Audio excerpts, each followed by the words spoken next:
এই দেখো বন্ধুরা, দুধ নিয়েছি, বিস্কুট নিয়েছি, এই টিফিন খাবো, আর এই যে ওষুধের কৌটো নিয়ে নিয়েছি। এখন আর ওষুধ খুলে নেই না। এক বন্ধু আমাকে বলল ওষুধ খুলে রেখে রাখতে নেই, তাহলে নাকি তার অ্যাকশন কেটে যায়। ঠিক আছে, কথাটা ঠিকই বলেছে। যাই হোক, আমি এখন এটা খাবো, টিফিনটা খেয়ে নেই, তারপরে তো আবার যুদ্ধে নামতে হবে। তো এই লাল দুপাট্টি বালি, তোকে একটা কথা বলছি। ওই যে তুই বলেছিস না উনি লোককে খাওয়াচ্ছে, দিদিকেই খাওয়াতে পারে না।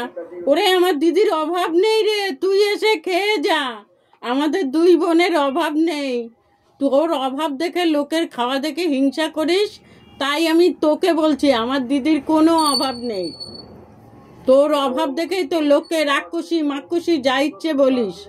আমার দিদির কোনো অভাব নেই, আমারও কোনো অভাব নেই। তোর মতন ছোট লোক মেয়ের সাথে কথা বলে সকালে মুডটা নষ্ট করতে চাই না। তুই লিখেছিস আমার দিদিকে আমি দেই না। আরে আমার দিদির কি অভাব আছে? হ্যাঁ, তোর অভাব, তুই এসে খেয়ে যা।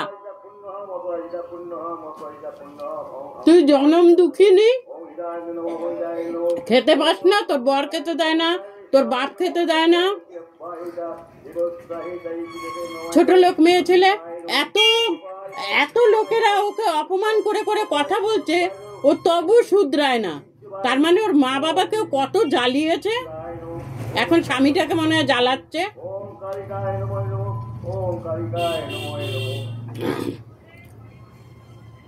কারোর কথায় কান দিতে ইচ্ছে করে না, কেননা আমাদের ওটা স্বভাব না। তুই আবার সব বাদ দিয়ে এখন আবার লিখেছিস আমি হনুমানমুখী, আমার দিদিকে দেই না। আরে আমার দিদির অভাব নেই রে, ছোট লোকের বাচ্চা কোথাকারে।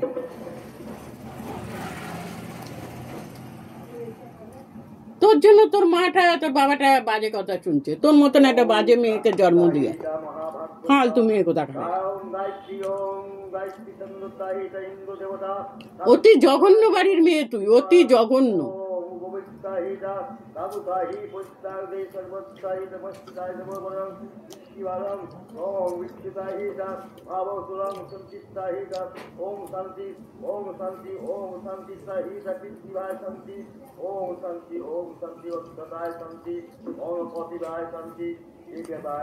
আজকে পুজো শেষ, খুব মনটা খারাপ লাগছে জানো।